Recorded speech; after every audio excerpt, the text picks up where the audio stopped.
Bom, vamos lá, então, começando na 20ª oficina de psicanálise do Genefil, e hoje vamos dar continuidade na negação de 1925 do próprio criador da psicanálise, Freud, né?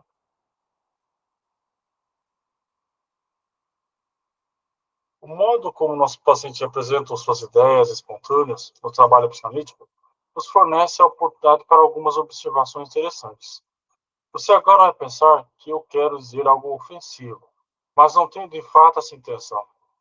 Compreendemos que é a rejeição, através da projeção e o pensamento que acabou de surgir. Ou você pergunta quem pode ser essa pessoa no sonho. Minha mãe não é. Corrigimos. Então, é a mãe. Tomamos a liberdade, na interpretação, de ignorar a negação e apenas extrair o conteúdo da ideia. É como se o paciente houvesse dito: é certo que me ocorreu minha mãe em relação a essa pessoa, mas não quero admitir esse pensamento. Às vezes é possível obter de forma cômoda o esclarecimento que buscamos acerca do material reprimido e consciente. Perguntamos o seguinte: o que você considera o mais improvável naquela situação? O que acha que estava mais distante de sua mente então? Se o paciente cai na armadilha e fala aquilo em que menos pode acreditar, vai sempre estar confessando a coisa certa. Uma bela contrapartida a esse experimento se dá muitas vezes com o neurótico obsessivo que já foi iniciado na compreensão de seus sintomas. Tive uma nova ideia obsessiva e logo me ocorreu que ela poderia significar tal coisa, mas não pode, não, não pode ser isso. Se fosse, não teria me ocorrido. O que ele está rejeitando com essa fundamentação que ouviu no tratamento é, naturalmente, o significado correto da nova ideia obsessiva. Portanto, o conteúdo reprimido de uma ideia ou imagem pode abrir caminho até a consciência sobre a condição de ser negado. A negação é uma forma de tomar conhecimento do que foi reprimido. Já é mesmo um levantamento da repressão, mas não certamente uma aceitação do reprimido. Nisso vemos como a função intelectual se separa do processo afetivo. Com a ajuda da negação, é anulada apenas uma consequência do processo de repressão. O fato de seu conteúdo de ativo não chegar à consciência. Daí resulta uma espécie de aceitação intelectual do reprimido, impôs se manter o essencial da repressão. No curso do trabalho psicanalítico, frequentemente produzimos uma variante muito importante e algo estranha dessa mesma situação. Conseguimos vencer também a negação e alcançar a plena aceitação intelectual do reprimido, mas o processo de repressão em si não é cancelado por isso.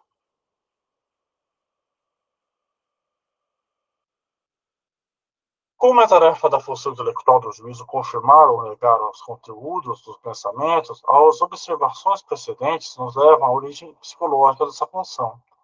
Negar algo num juízo é dizer, no fundo, isso é algo que eu gostaria de reprimir.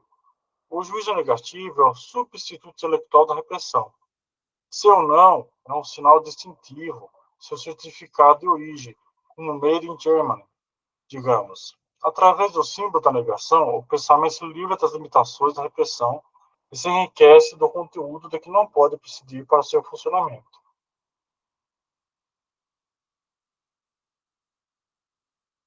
A função do juízo tem essencialmente duas decisões a tomar. Deva adjudicar ou recusar a uma coisa, uma característica, e deve admitir ou contestar a uma representação à essência na realidade. A característica sobre a qual deve decidir pode haver sido originalmente boa ou má, útil ou nociva. Na linguagem dos mais antigos, impulsos instituais, os orais, teríamos quero comer ou quero cuspir isso, e, numa versão mais geral, quero pôr isso dentro de mim e retirar de mim, ou seja, isso deve estar dentro ou fora de mim. O eu do prazer original quer introjetar tudo que é bom e excluir tudo que é mal, como afirmei em outro lugar. Para o eu, o que é mal e é forasteiro, que se acha de fora, são idênticos inicialmente.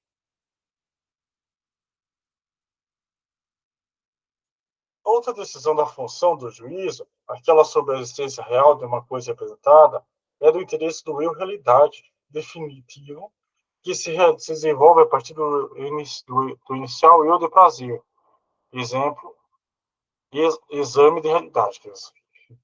A questão já não é se algo percebido, uma coisa deve ou não ser acolhido no eu, mas se algo que se acha no eu como representação pode ser encontrado também na percepção realidade. É novamente, como se vê, uma questão do exterior e interior. Rapaz, interessante, hein?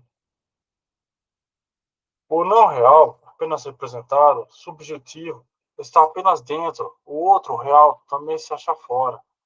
Neste desenvolvimento, a consideração pelo princípio do prazer foi posta de lado, que foi o texto lá que a gente vai ler no que vem. Tá? Vamos ler isso daqui.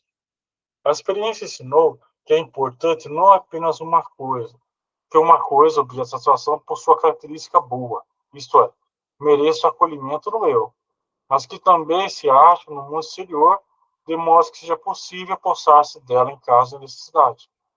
Para compreender esse passo adiante, devemos lembrar que todas as representações vêm das percepções e percepções são repetições das mesmas. Assim, originalmente, a existência da representação já é uma garantia da realidade do representado.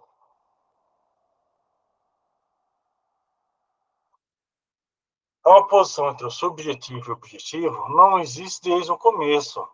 Ela se instaura apenas pelo fato de o pensamento possuir a capacidade de mais uma vez tornar presente algo percebido, reproduzindo na imaginação, sem que o objeto necessite mais existir no exterior. A meta inicial é imediatamente o exame da realidade, não é? E, portanto, por encontrar na percepção real o objeto correspondente ao imaginado, assim reencontrá-lo, convencer-se de que ainda existe. Uma outra capacidade da faculdade de pensamento também fornece uma contribuição para o divórcio entre subjetivo e objetivo. Ao ser reproduzida como representação, nem sempre a percepção é repetida fielmente. Ela pode ser modificada por omissões, alteradas por fusões de elementos diversos. O exame da realidade tem de checar até que ponto vão essas informações, mas reconhecemos como pré-condição para que se instaure o exame da realidade a perda de objetos que um dia proporcionaram real satisfação. Julgar é a ação intelectual que decide escolha da ação motora, põe fim à protelação, devido ao pensamento e conduz o pensar ao agir. Também já discuti em outro lugar essa protelação devido ao pensamento. Deve ser vista como uma ação experimental, um tatear motor, o dispêndio mínimo de descarga. Lembremos-nos onde o eu exercitou antes um tatear assim. Em que lugar aprendeu a técnica que agora utiliza nos processos de pensamento? Isso ocorreu na extremidade sensorial do aparelho psíquico, nas percepções do sentido. De acordo com nossa hipótese, a percepção não é um processo puramente passivo, e o eu envia periodicamente pequenas quantidades de investimento ao sistema perceptivo, mediante as quais provas os estímulos externos, retraindo-se novamente após cada um desses avanços tateantes.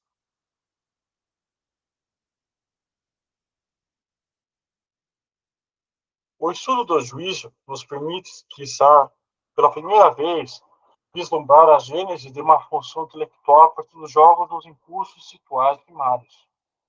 Julgar é uma continuação coerente da inclusão no eu ou expulsão do eu, que originalmente se dava conforme o princípio de prazer. Sua polaridade parece corresponder à oposição dos dois grupos de instintos que supomos.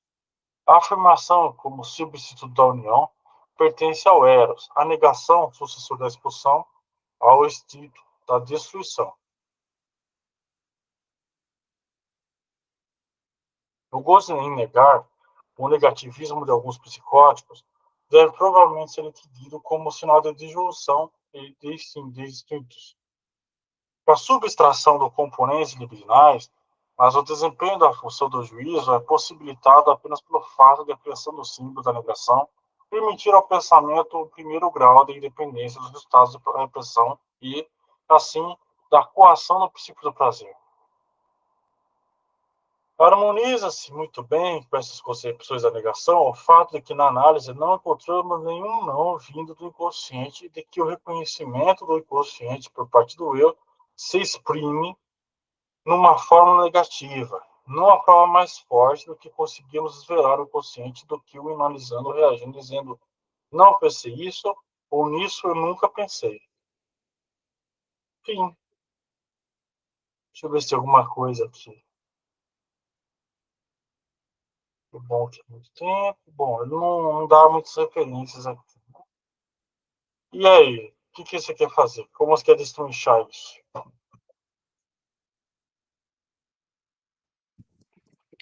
Eu anotei algumas coisas aqui, porque eu tenho dúvida. Por exemplo, o sujeito ele reconhece a repressão, já é um grande passo, né? Ele reconhecer a repressão. Sim, sim, Mas isso não garante que ele não vá continuar recalcando. sim, exatamente. Aí o que fazer depois? Uma vez Bom, que o sujeito entendeu que ele é reprimido, uhum, e aí ele vai continuar sendo reprimido por tal ideia, ou por tal pensamento, ou por tal ação que ele tem. Por exemplo, o sujeito aqui obsessivo que ele fala, né? uhum, Obsessivo, ele geralmente é reprimido, né? Por algum aspecto, ele é reprimido. sim. Mas só ter a consciência não adianta. É muita coisa já, mas não adianta ter só a consciência. Então, aí você vai. Aí o que acontece? A pessoa sabendo, ela vai lidar um pouco melhor com aquilo. Né? Porque você tem que lembrar que a psicanálise ela não fala exatamente de cura, mas fala exatamente mais de lidar com os problemas que você tem. Então, assim, você sabendo que tal coisa é obsessivo, você pode entender melhor isso e trabalhar um pouco melhor isso. Não é que você vai ter uma cura milagrosa igual um medicamento. Sem, não é assim também para tudo, né? Mas a pessoa vai entender melhor aquela repetição e ela vai aprender a lidar melhor com aquilo. Entendeu? Porque, assim, a pessoa não nota. Porque a coisa é egossistêmica. Ela não nota o que está acontecendo. Por isso que ela coloca nessa coisa do ser negado, né? Dessa coisa que ele fala que a negação ela é um sistema deixa eu pegar aqui, que ele fala assim, é certo que me ocorreu com minha mãe em relação a essa pessoa, mas não quero admitir esse pensamento. Ou seja, a pessoa percebeu, mas ela negou. Mas já foi um caminho de que ela percebe, mas ela não quer. Então fica meio que uma ambivalência. É, Também de outras coisas aqui, não. Portanto, o conteúdo reprimido de uma ideia ou imagem pode abrir caminho até a consciência, sob a condição de ser negado. A negação é uma forma de uma forma de tomar conhecimento que foi reprimido. Já é mesmo o levantamento da repressão, mas não certamente uma aceitação do reprimido. Quer dizer, você está no caminho, a pessoa percebeu, mas ela pode continuar negando. Você vê que ele dá uma. Aqui nesse trecho, aparentemente, pelo menos que eu entendi, a pessoa percebe, mas ela percebe uma repressão, mas ela continua negando. Entendeu? no caso da teoria da Ana Carolina Soria, né, que eu já falei aqui, depois eu vou mandar o vídeo que é onde ela explica isso. Perfeito. Ela diz que há um reinvestimento com afeto, Sim, entendeu? Você sim, reinveste essa lacuna que ficou, no caso aqui a repressão, uhum, com exercendo algum afeto. Então, sim, eu começo, digamos, eu começo a uma amizade, uma determinada amizade, e eu reinvisto todo esse conteúdo reprimido nessa amizade, uhum, porque aí eu vou fortalecendo meus laços sociais, né? sim, Para compensar essa repressão que não tem como eu arrancar lá da origem, né?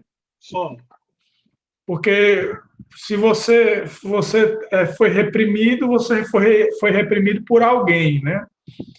Ou por você mesmo se reprimiu, ou alguém veio de fora, como ele cita aí o externo e o interno, veio de fora e reprimiu você. No caso, digamos, da mulher que é reprimida pelo marido, alguma coisa desse tipo, ou pelo namorado, ou pela sociedade, etc., ela vai reinvestir com afeto, se socializando com outras mulheres que sofrem a mesma coisa, entendeu? Como é? sim. Boa A noite, teoria. Vanessa, tudo bom? Hã? Sim. Boa noite, Vanessa, tudo bem? Sim, sim. Boa Isso, noite. tudo bom, Vanessa? Tranquilinho? Sim, Ronaldo, sim, exatamente. Ele fala aqui também dessa questão do afeto, né? Deixa eu ver se eu pego aqui. Eu lembro que eu tinha colocado aqui. Ah,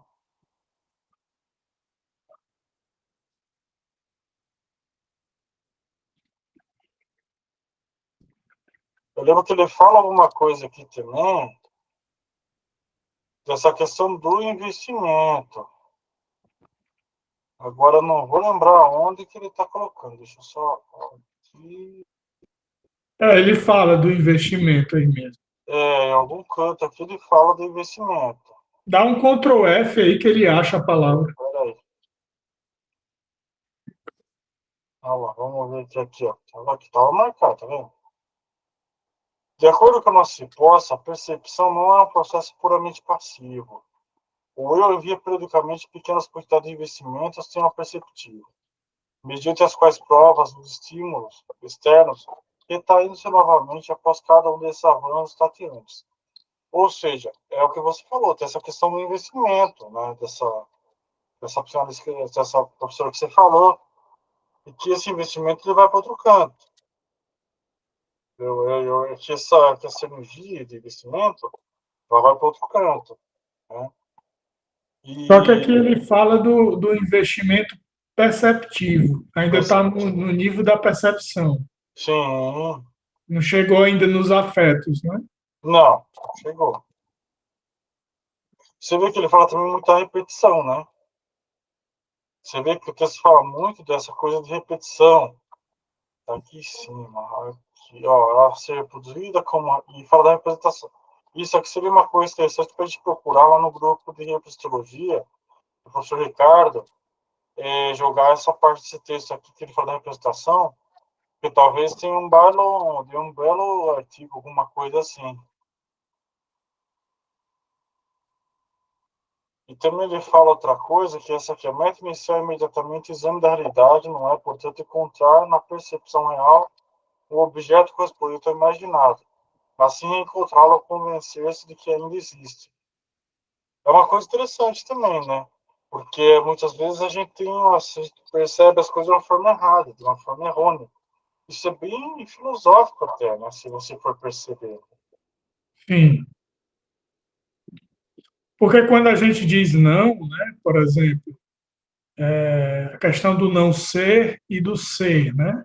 Uhum, É, é curioso porque existem mais coisas que não são do que são.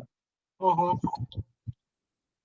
É muito mais fácil você dizer o que você não é do que o que você é. Pergunte assim, o que é que o Rafael é? Aí o Rafael começa a pensar o que é que eu sou. Entendeu? uhum. Mas se eu perguntar o que é que você não é, você vai dizer, eu não sou mulher, eu não sou isso, eu não sou aquilo, não sou aquilo, fica muito mais fácil.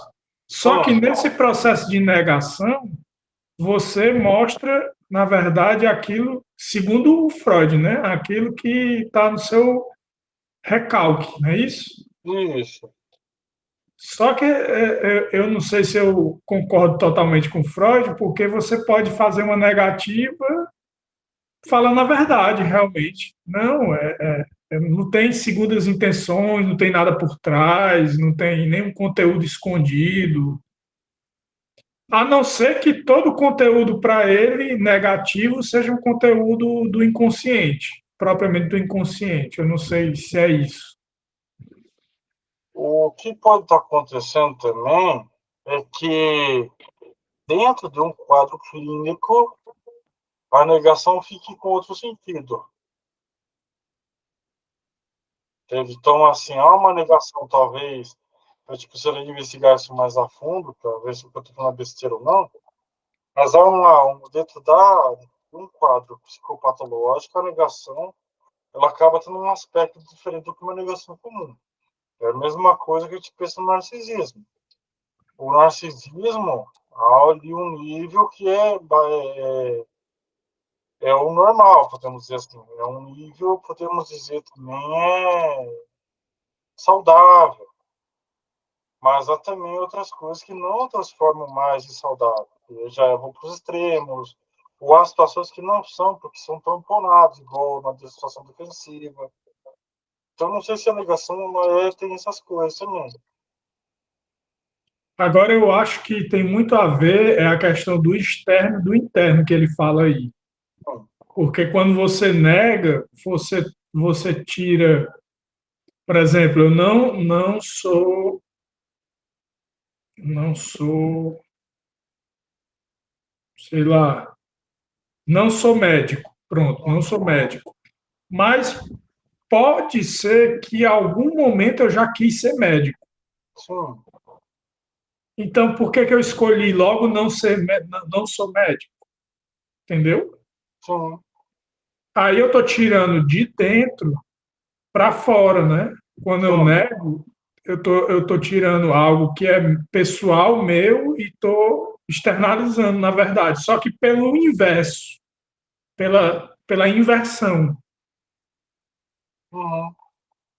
Sim, sim, que é negação, né? Negação é inversão. sim. Então é como se todo sintoma que se apresentasse invertido fosse do recalcamento. Você concorda com isso? Eu não sei se é do recalcamento ou da repressão, né? Da repressão. Porque o que ele mais fala aqui é repressão. Ó. Então, conseguimos ver também a negação que o correspondente está sendo reprimido. Ó, ele fala do reprimido, tá vendo? Uhum. Ó, você vê o que você falou também, ó. Conseguimos vencer também a negação e alcançar apenas a aceitação intelectual da reprimida, mas o processo de repressão em si não é cancelado por isso, é o que você falou, tá vendo?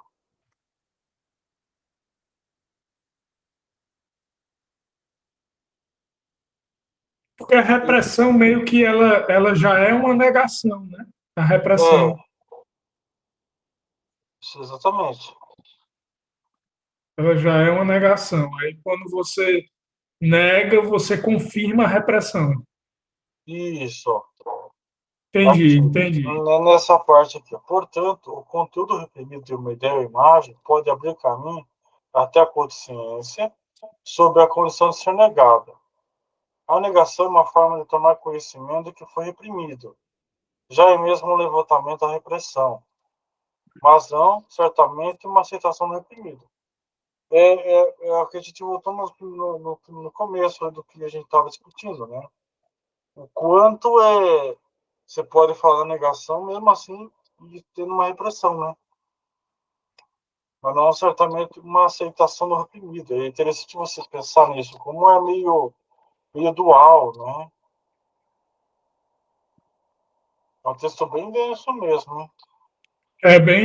Tem uns trechos bem complicados. Eu acho que se a gente tivesse lido antes, tivesse feito o processo inverso, no caso, tivesse lido antes o Além do Princípio do Prazer, a Hum, gente iria entender mais, porque certamente no Além do Princípio do Prazer ele deve fazer alguma menção a essa negação aí, sim, né? Eu acho que sim. Pode ser.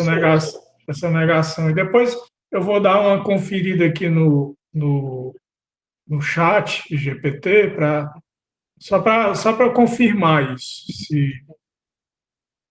se existe menção à negação como repressão porque até onde eu me lembro, esse texto, para além do princípio do prazer, ele trata mais de questões biológicas, Uhum.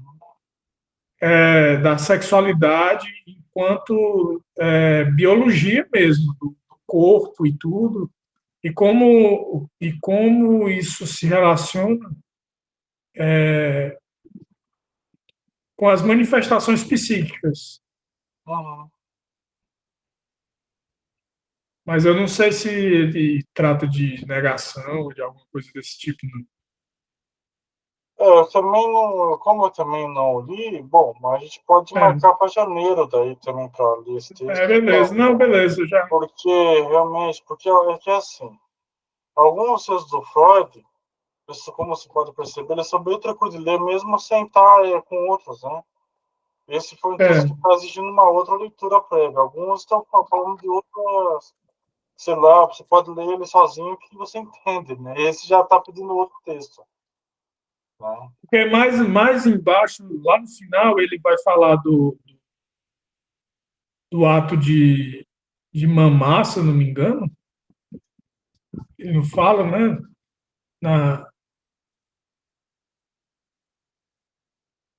No seio e tudo.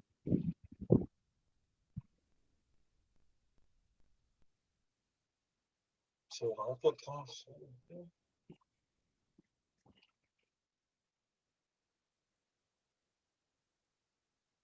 Não. Mas eu tenho certeza de ter visto em algum local aí ele falando nessa parte de mamar, do seio, da oralidade, pronto, da oralidade. Deixa eu ver. Ah, orais, vamos lá. Na linguagem dos mais antigos impulsos instintuais, os orais, teríamos quero comer, eu quero cuspir isso. E numa versão mais geral, quero pôr isso dentro de mim e retirar de mim. Quer dizer, o dentro e o fora, quer dizer, o externo e o interno, né? Aí, ó. Ou seja, isso deve estar dentro ou fora de mim. Quer dizer que o processo não é só. O processo ele se completa quando a boca toca o seio da mãe, no caso da oralidade da criança, né? Ou quando ela, enfim, coloca brinquedos na boca e tudo. Uhum. Até então, ela vai salivar antes, né? Se eu não me engano, Freud vai chamar isso de comichão. Vai ter um comichão, uma espécie de salivação, e aí anuncia, não, eu quero mamar, né? Eu quero seio. Uhum. Mas é o que também a Melanie Klein chama de objetos parciais. Que aí Isso. tá, não se, você já leu sobre isso? Não, mas eu ainda quero ler. Objetos parciais e integrais, né? Não. É porque o objeto ali Totais. ele não se completou, né?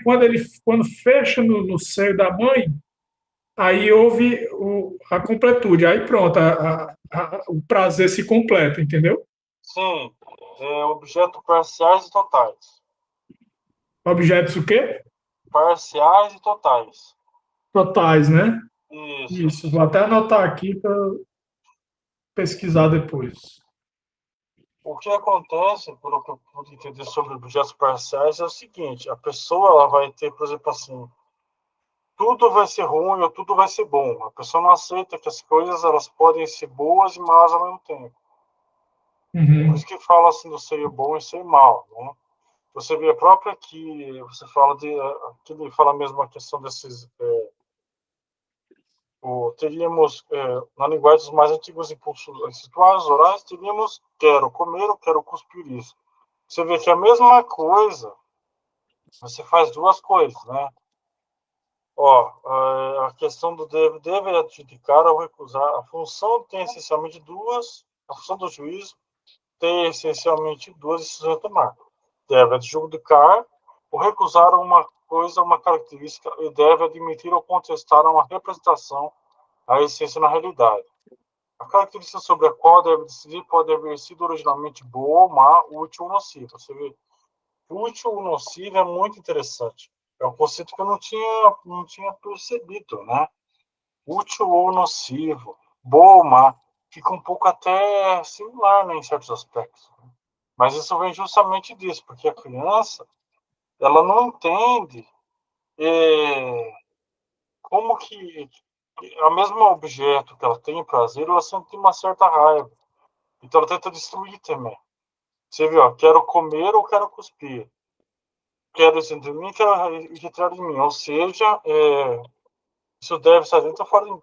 Então você percebe, o eu do prazer original quer introjetar tudo que é bom, excluir tudo que é mal. Olha aqui, como afirmei esse lugar. Para o eu, o que é mal é o que é forasteiro, que se acha de fora.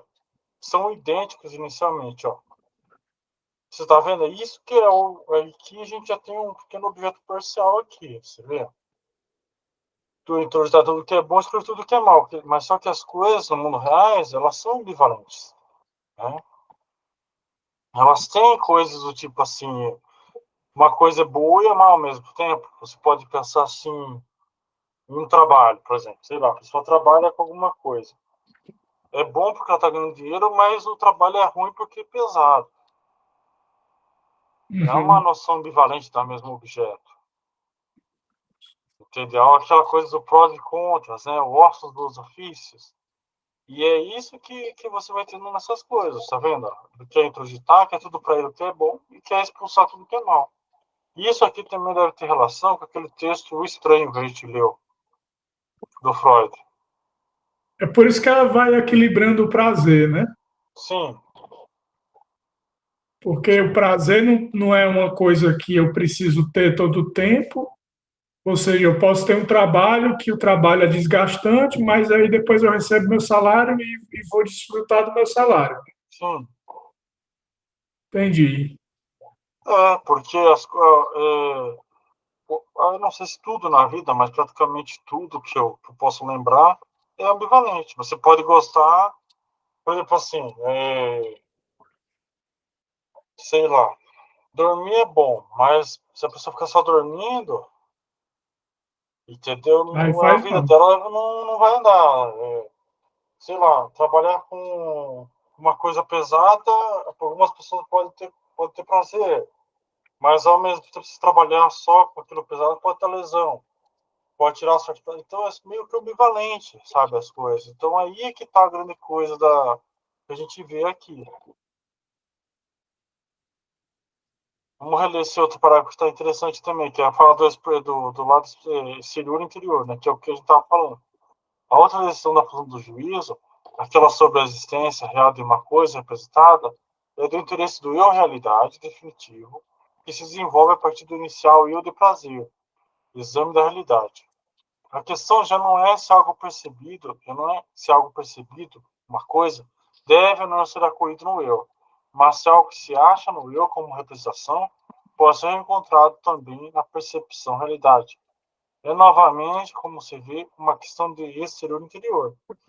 Então você vê que a nossa construção ela também tem essa relação com o exterior e interior, ela é ambivalente. Né? É ambivalente.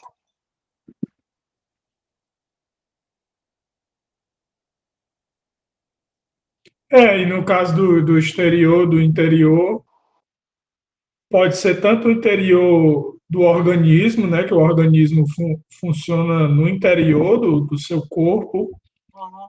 e o exterior seria a extensão do ambiente, né, do ambiente que está à sua volta, ou de outras pessoas que interferem nesse seu organismo, né, que o organismo, estava até vendo hoje uma noção que é da homeopatia.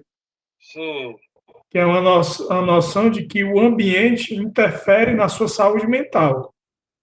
sim, Então, não é só o que você carrega com você no seu DNA, ou alguma coisa assim, sei lá. Tem muito do que você, com quem você convive, como é o meio que você vive. E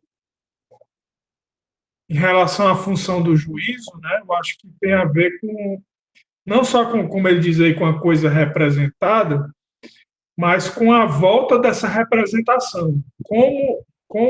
Por exemplo, eu represento a minha vida através de livros.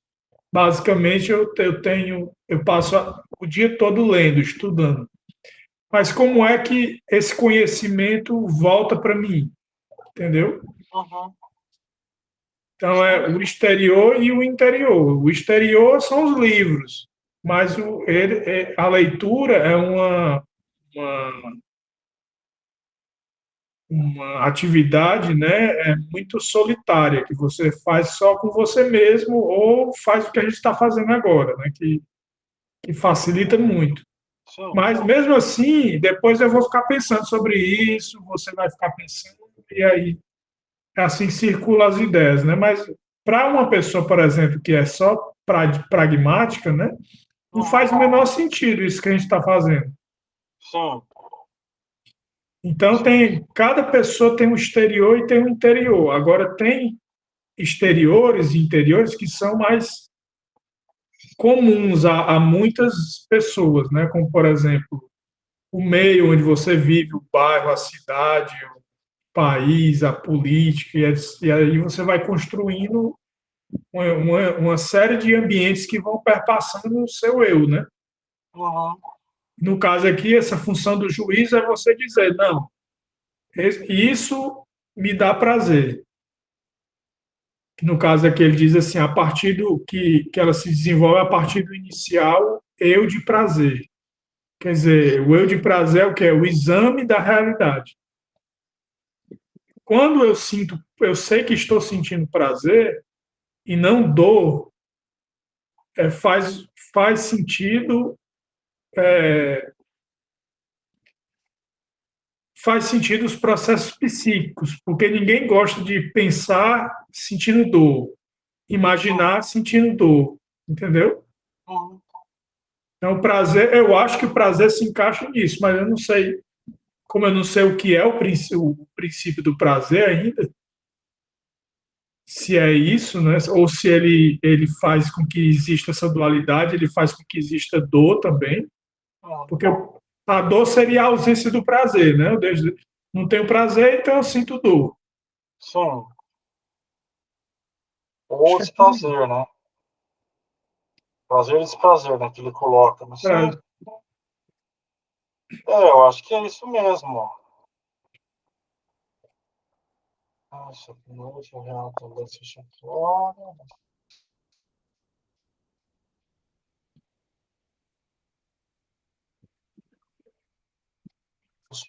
Boa, isso mexe aqui no mundo eu, mas que também se acha no mundo superior, do modo que seja possível pulsar dela em cada. Eu acho que é isso, né, Rony? Tem mais alguma coisa para acrescentar? Não, só isso mesmo. Ajudou a esclarecer alguma coisa de você? Ou deu mais dúvida? Como é que ficou aí? Deixa eu ver o que eu anotei aqui.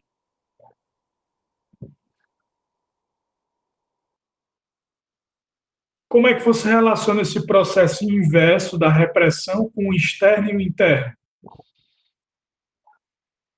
Boa pergunta.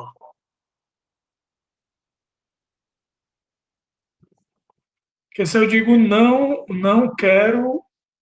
Hum, não quero tomar café. sei. Qual é a relação desse não quero tomar café? Tem alguma repressão nisso? E não tomar café? Bom, não necessariamente. A pessoa pode simplesmente ser alérgica ao café. Pronto, pode ser alérgico ao café. Ou ela pode não gostar do gosto. Então, assim, não necessariamente você pode colocar, porque assim, eu acho que volta sempre naquela coisa. Isso é patológico? Porque, assim, a pessoa pode não tomar café porque ela teve um trauma também. Entendeu? Então ela pode falar, isso aqui me traumatiza, eu não quero tomar, porque, sei lá, eu vi alguém, fui num bar X ali na esquina, daí eu pedi um café lá e a pessoa tirou de não sei aonde a caneca e me traumatizou, nunca mais quero tomar café.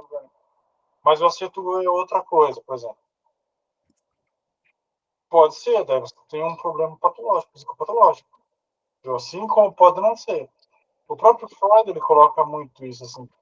Nem tudo é da psicanálise por causa disso, porque simplesmente, se a pessoa é alérgica, não é um trauma, não é nada, é só um problema de saúde dela.